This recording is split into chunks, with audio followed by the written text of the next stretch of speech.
కెన్యాలో land అవగానే cheapest stay ఎక్కడ దొరుకుతుందని ఆలోచిస్తూ ఉంటే ఇక్కడ ఇద్దరు తెలుగన్నలు తమ్ముళ్ళు మేము ఉన్నాంగా అని ఎయిర్పోర్ట్ నుండి వాళ్ళ లొకేషన్ కి క్యాబ్ బుక్ చేసి మాకు స్టే ఇచ్చారు. మేము ఉండడానికి సపరేట్ రూమ్ కూడా చూపించారు. రూమ్ చాలా బాగుంది.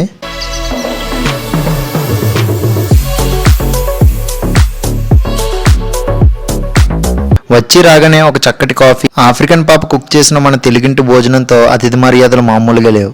సాయంత్రం స్నాక్స్ తిందామని పక్కనే ఫుడ్ కోర్ట్ కి వెళ్ళగానే బెల్లం చుట్టూ ఏగల్లా చుట్టుముట్టేశారు.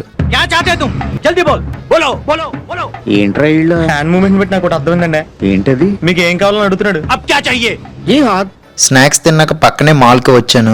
ఉప్మాలో జీడిపప్పు లాగా కెన్యాలో అక్కడక్కడ మన తెలుగులు బాగానే ఉన్నారు. నెక్స్ట్ తక్షణ కర్తవ్యం ఏంటంటే లోకల్ సిమ్ తీసుకోవాలి అండ్ కరెన్సీ ఎక్స్చేంజ్ చేసుకోవాలి. మీరు సిమ్ కార్డ్స్ ఎయిర్పోర్ట్ లో కూడా అమ్ముతారు, అక్కడ తీసుకోవచ్చు. బట్ కరెన్సీ మాత్రం ఎయిర్పోర్ట్స్ లో చేంజ్ చేయకండి, అస్సలు మంచి రేట్స్ ఇవ్వరు. కెన్యాలో ఏ సిమ్ కార్డ్ బాగుంటుందో అండ్ కరెన్సీ ఎక్కడ చేంజ్ చేసుకోవాలో